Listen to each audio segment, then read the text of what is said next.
Batman, issue 134. Chip Zdarsky writing with Mike Hawthorne on the art. So, this run has been... It's had its ups, it's had its downs, it's had its creamy middles. So had its precipitous drop into the abyss.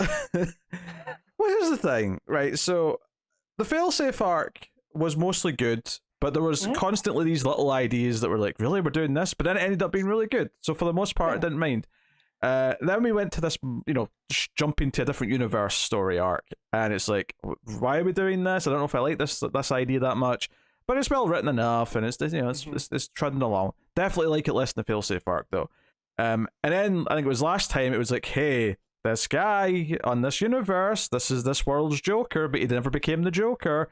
And it was like, I'm not really sure how I feel about them doing this, whatever. I can't even remember what I said, but, It was one of these things where, like, he might be able to thread the needle if he does something interesting as he's supposed to be the Joker, but in this world, without Batman, maybe he's up to some good, right? There was this, maybe there's going to be a twist. I mean, I never really suspected that, but ultimately, this issue, I feel, plummeted me into...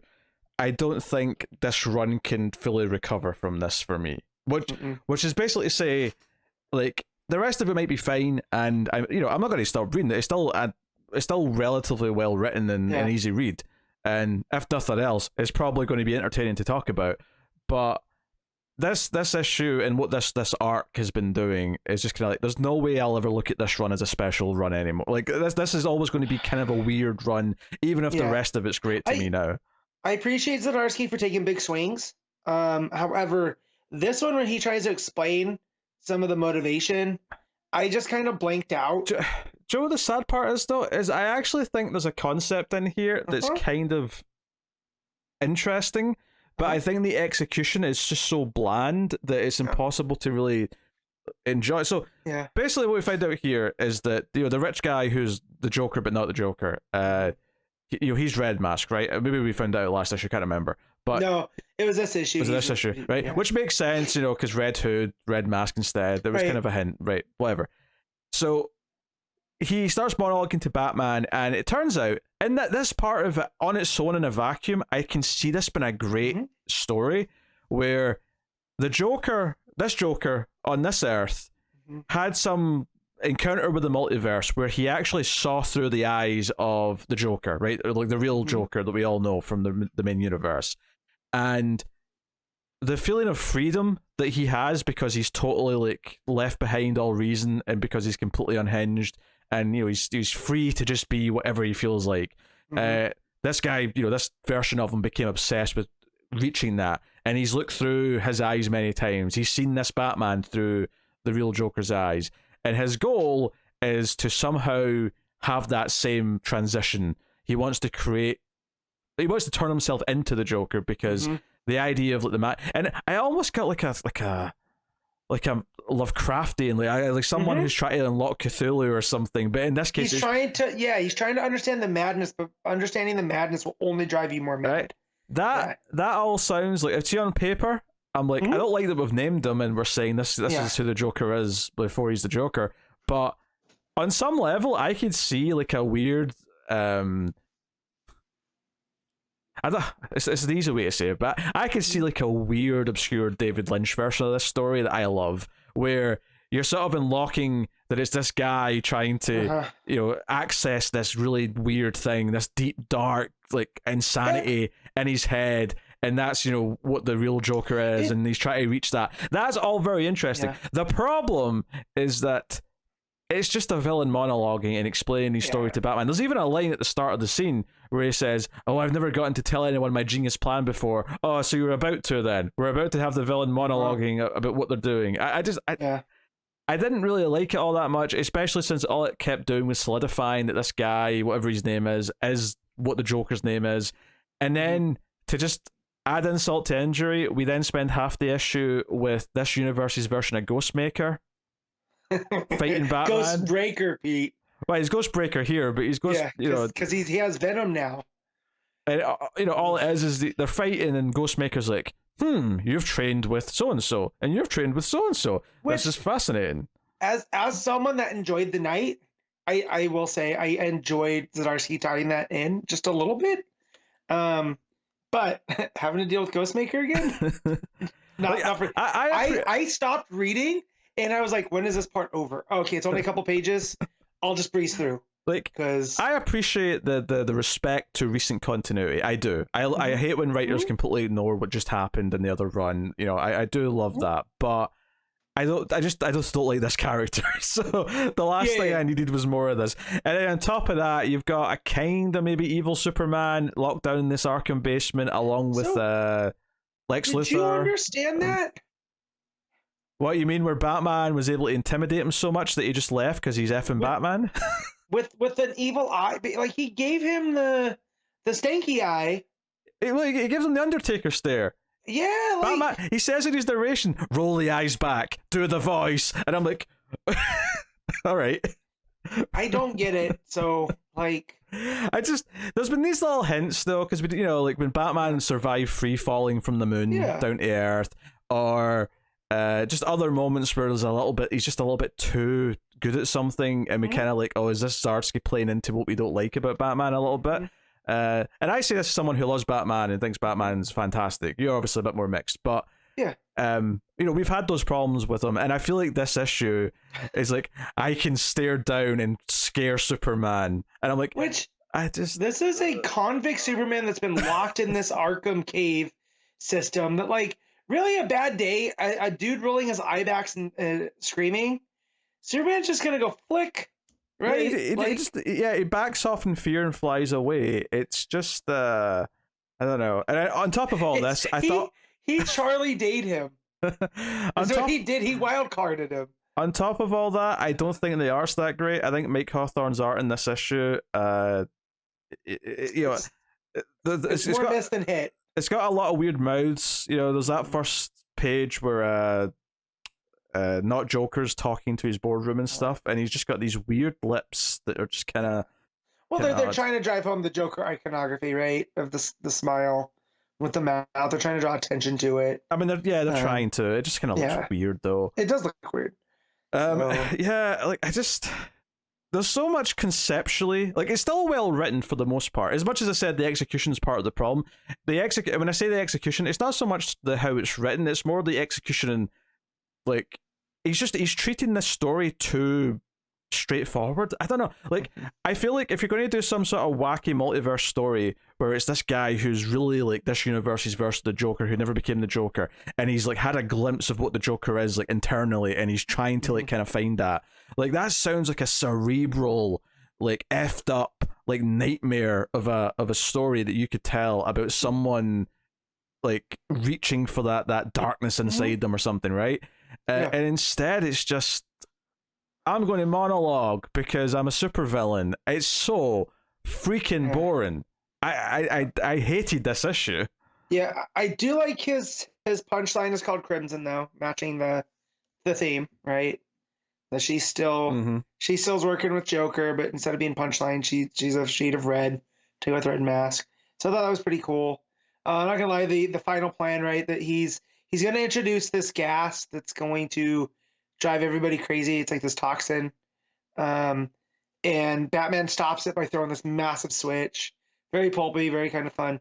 But so his backup plan is to release the Man-Bats, which, as a crazy thing, I thought was pretty funny. The leather wings, I think he called them at the end. Yeah, he called them the leather wings, but they're all Man-Bats. Yeah, so he releases his Man-Bat experiments, on the side. Yes. Also, we should mention that when Batman shuts off the gas, Ghost Breaker cuts off his hand.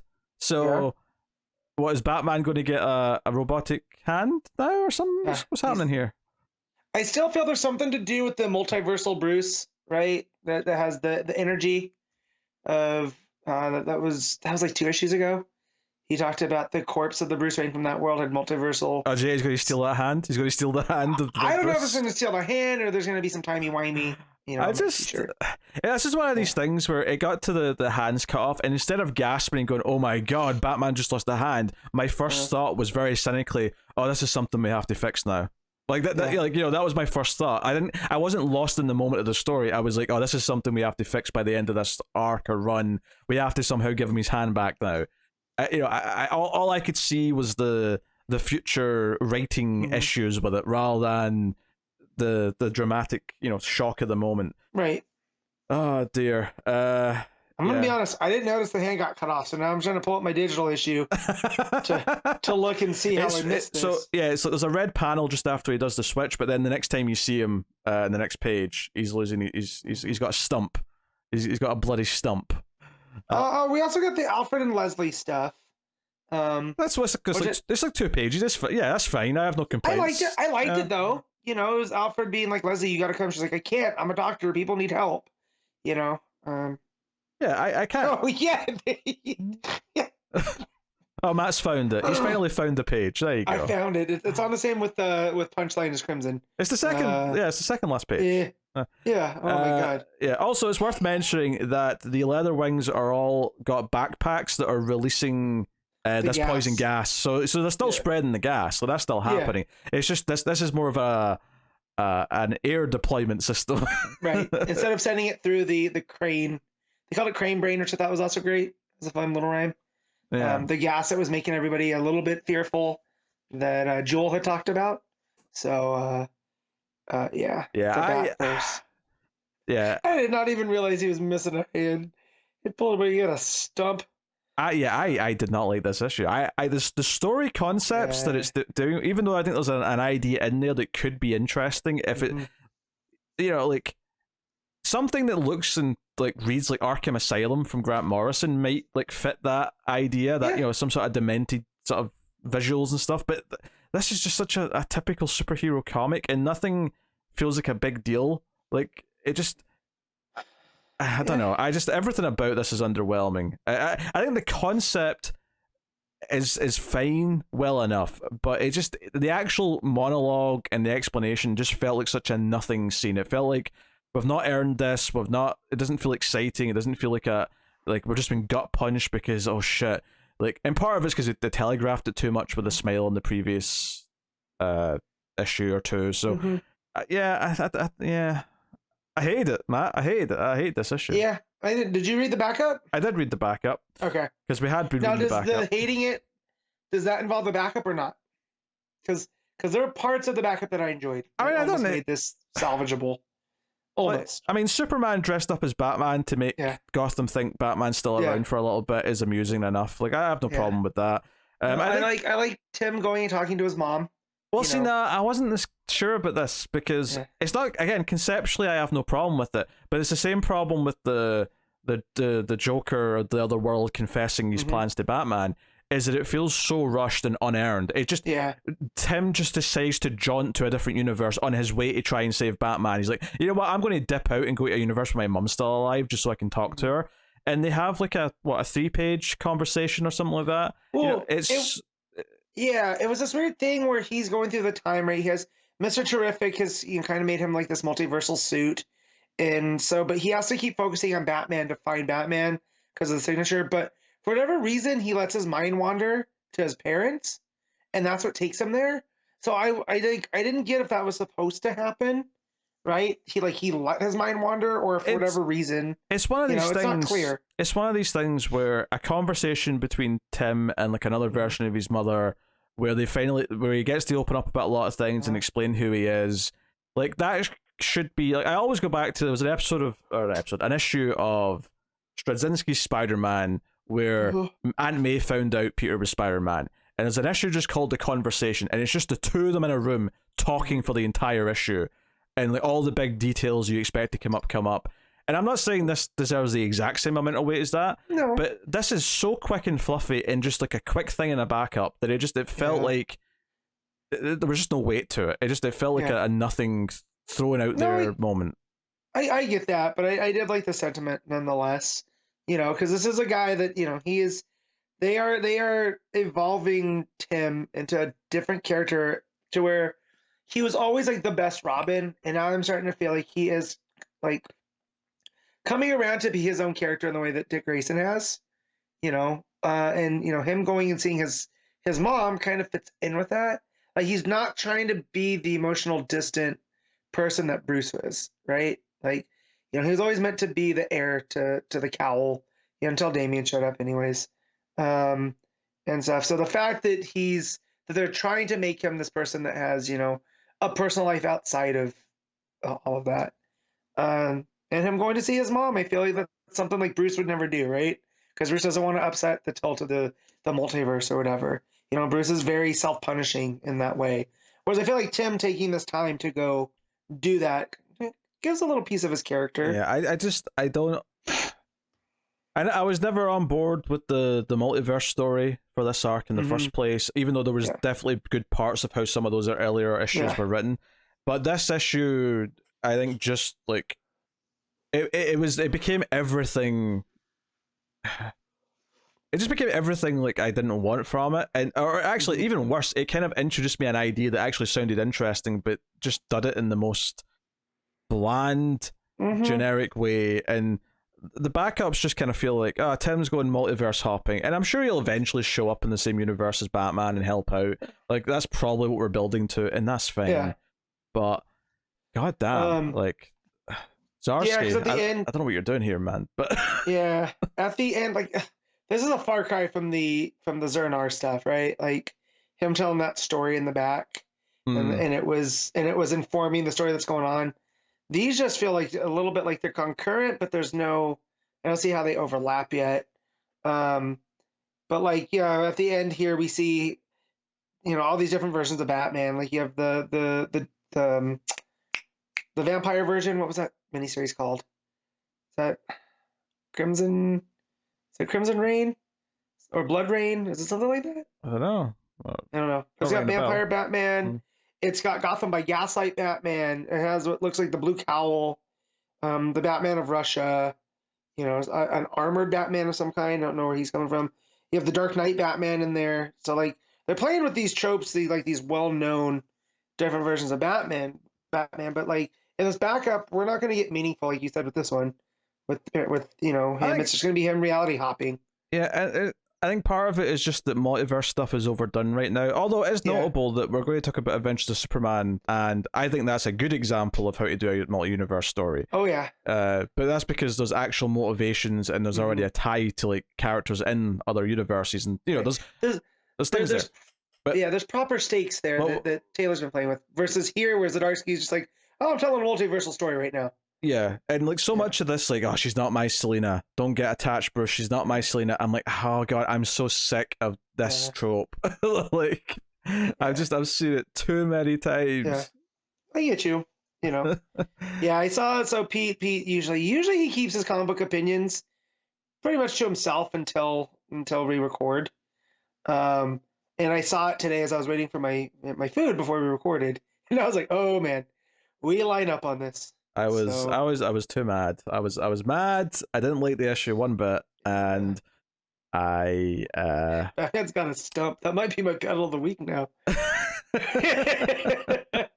I did not realize that. Granted, I read this last night. On the way to bed. So, might have just overlooked, but yeah.